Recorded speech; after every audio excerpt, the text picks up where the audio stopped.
लालपरीमुळे घडणार विठ्ठलाचे दर्शन, आमदार राजेश विटेकर सोनपेठ बस आगाराचा प्रश्न मार्गी लावणार. सोनपेठ येथील अनेक दिवसांपासून बस आगाराची मागणी असून येथील बस आगाराचा प्रश्न लवकरच मार्गी लागणार असून लालपरीमुळे तालुक्यातील वारकऱ्यांना विठ्ठलाचं दर्शन घडणार असल्याचं प्रतिपादन आमदार राजेश विटेकर यांनी सोनपेठ इथं पंढरपूर गाडीच्या शुभारंभ प्रसंगी 26 जानेवारी रोजी केलंय. सोनपेठ तालुक्यातून लांब पल्ल्याच्या गाड्या चालू करण्याची मागणी मागील अनेक दिवसांपासून करण्यात येते.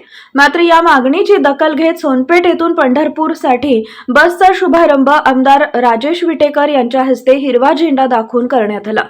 यावेळी राष्ट्रवादी काँग्रेसचे तालुका अध्यक्ष तथा सभापती दशरथ सूर्यवंशी, माजी नगराध्यक्ष चंद्रकांत राठोड, ॲडव्होकेट श्रीकांत विटेकर, मदन सपकाळ, राजेभाऊ सावंत, दिगंबर भाडुळे, श्रीनिवास गुळभिले, मंगेश कांबळे व यंत्र अभियंता परभणी विभाग, संदीप साळुंखे विभागीय सहाय्यक वाहतूक अधिकारी, दत्ताराम काळम आगार प्रमुख परभणी, सुरेश घोणे, मारुती रंजवे, तुकाराम भालेकर, अशोकराव यादव, अमर वडकर यांसह वारकऱ्यांची मोठ्या प्रमाणावर उपस्थिती होती. हिरवा झेंडा दाखवून गाडीचा शुभारंभ. सोनपेठ येथून पंढरपूरसाठी रवाना झालेल्या सोनपेठ पंढरपूर गाडीला आमदार राजेश विटेकर यांच्या हस्ते 26 जानेवारी रोजी हिरवा झेंडा दाखवून शुभारंभ करण्यात आला. वारकऱ्यांनी मानले विटेकरांचे आभार. सोनपेठ ते पंढरपूर ही वारकऱ्यांसाठी गाडीची चालू केल्यामुळे वारकऱ्यांच्या वतीनं हरिभक्तपरायण नामदेव महाराज फपाळ यांनी आमदार राजेश विटेकरांचे आभार मानले. या संपूर्ण बातमीचा आढावा घेतलाय आमचे परभणी येथून प्रतिनिधी आशिष मुंडे यांनी.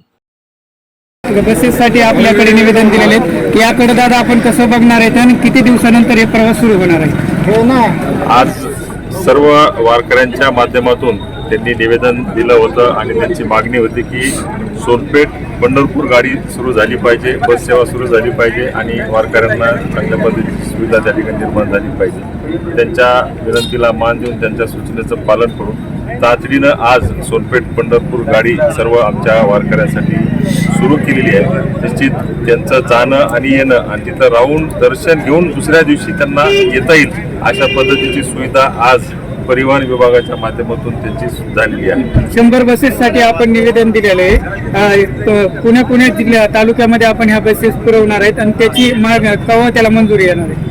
मी आदरणीय परिवहन मंत्री आदरणीय प्रतापजी सरनाईक यांची भेट घेतली आणि त्यांना विनंती केली की परभणी जिल्ह्यामध्ये नवीन बसेस आपण उपलब्ध करून द्याव्यात आणि या ग्रामीण भागात ज्या काही बसची व्यवस्था जी काही खराब झालेली आहे ती बदलून नवीन बसेस प्रत्येक आगाराच्या माध्यमातून आपण उपलब्ध करून द्यावात अशी विनंती केलेली आहे. त्यांनी ज्यावेळेस बस खरेदी करतील त्यावेळेस निश्चित परभणीला त्यातला वाटा देण्यात येईल असं त्यांनी मला त्या ठिकाणी आश्वासन दिलेलं आहे. आपल्या सर्वांचं दैवत श्री विठ्ठल रुक्मिणी चरणी या ठिकाणी मी नतमस्तक होतो. आज या ठिकाणी उपस्थित ज्यांच्या आग्रह खातर आपल्या सर्वांच्या वारकऱ्यांसाठी होत असलेली ही सुविधा सोनपेठ ते पंढरपूर या गाडीच्या आज या ठिकाणी आगमन झाले, त्याची सुरुवात आपल्या या आगारातून होत आहे आणि सर्वांची इच्छा होती की कार्यक्रम या ठिकाणी झाला पाहिजे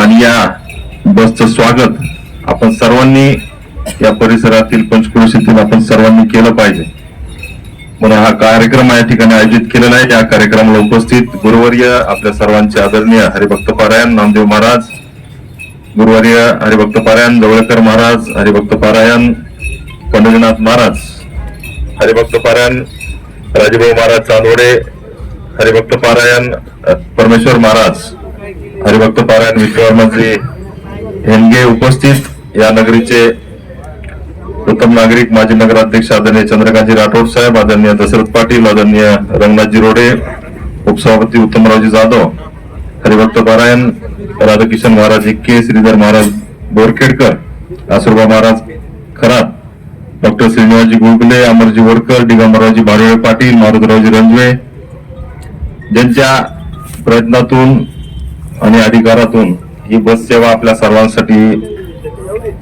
उपलब्ध झाली असे मंगेशजी कांबळे साहेब, यंत्र अभियंता साळुंके साहेब, विभागीय वाहतूक अधिकारी काळम पाटील, आगार प्रमुख परभणी बोरीकर साहेब, उपयंत्र अभियंता त्यांचे सर्व अधिकारी कर्मचारी उपस्थित, सर्व आमचे वारकरी उपस्थित, सर्व आमचे पत्रकार बंधू, या परिसरातून आलेले आमचे सर्व बंधू भगिनींनो, ज्यांनी हा कार्यक्रम या ठिकाणी हा थाटामाटात आयोजित केलेला असे सर्व आमचे ऑटो युनियन, प्रवासी वाहतूक संघटना, जमलेले माझे बांधवांनो, खऱ्या अर्थानं मनातून या ठिकाणी आनंद होत आहे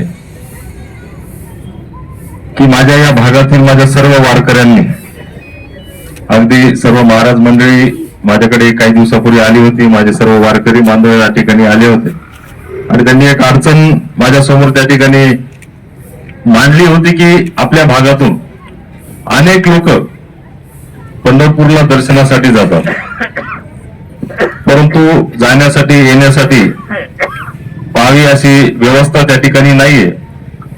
आपण ती व्यवस्था परिवहन विभागाच्या माध्यमातून सुरू करावी आणि सोनपेठ ते पंढरपूर सरळ बस सेवा त्या ठिकाणी सुरू करावी अशी विनंती त्यांनी त्या ठिकाणी माझ्याकडे केली.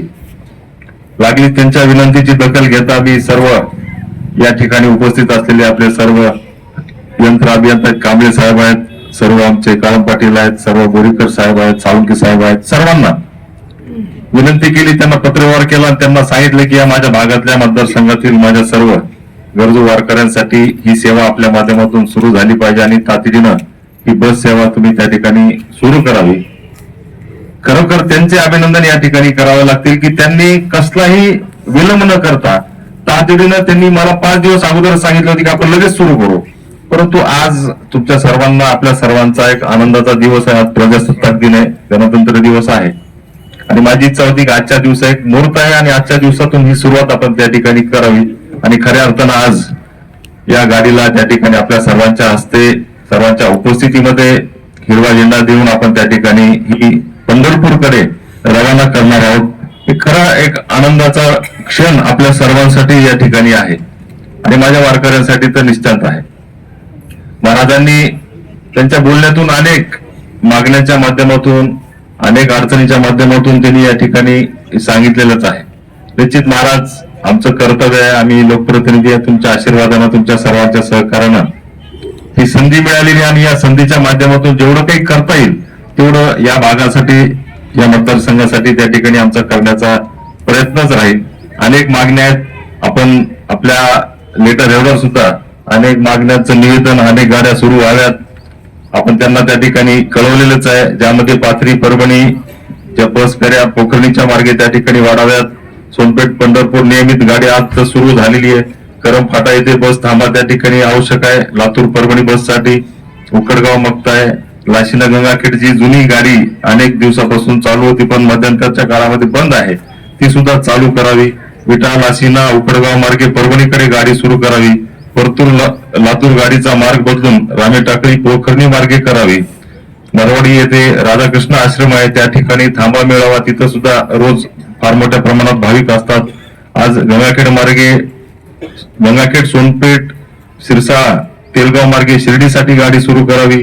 अशा अनेक मागण्याचं निवेदन माझ्याकडे आलेले आहे आणि माझ्या माध्यमातून मी आमच्या परभणी येथील विभागीय नियंत्रक त्यांच्याकडे त्या ठिकाणी पाठवलेले आहेत. विद्यार्थ्यांसाठी मानव विकासच्या माध्यमातून बसची संख्या वाढवावी अशा पद्धतीची सुद्धा मागणी माझ्याकडे आलेली आहे. तशा पद्धतीची मी त्यांनाही तसं पत्र दिलेलं आहे आणि मी नुकतंच आदरणीय या परिवहन विभागाचे मंत्री आदरणीय प्रतापजी सरनाईक साहेबांची मागच्या आठवड्यातच भेट घेतलेली आहे आणि त्यांनाही अनेक निवेदनं आपल्या या बसस्टँडच्या, आपल्या या बसस्टँडचं एक चांगल्या पद्धतीनं दर्जेदार काम होऊन याला चांगल्या पद्धतीनं अपग्रेड करण्यासाठी माझा प्रयत्न आहे आणि त्यांनी सुद्धा लागली त्या ठिकाणी त्यांना दुजोरा दिला. अनेक समस्या आहेत, माझ्या इथं वाहतूक आहेत, चालक आहेत, या मुक्कामी गाड्या या ठिकाणी असतात, त्यांच्या थांबण्याची सुविधा या ठिकाणी नाहीये. बरेच लोक आल्यानंतर आम्हाला फोन करतात, ज्यावेळेस जास्त गाड्या विविध माध्यमातून या ठिकाणी येतात, आम्हाला फोन केल्यानंतर आम्ही इथं बाजूलाच मार्केट कमिटीचं कार्यालय आहे, तिथं त्यांची त्या ठिकाणी व्यवस्था काही प्रमाणामध्ये करत असतो. परंतु आता ज्यावेळेस ह्या बसस्टँडचं काम त्या ठिकाणी होणार आहे लवकरच, त्यावेळेस मात्र निश्चित एक चांगल्या पद्धतीचं आर्किटेक्चर नेमून एक चांगल्या पद्धतीचं बांधकाम या ठिकाणी व्हावं आणि इथं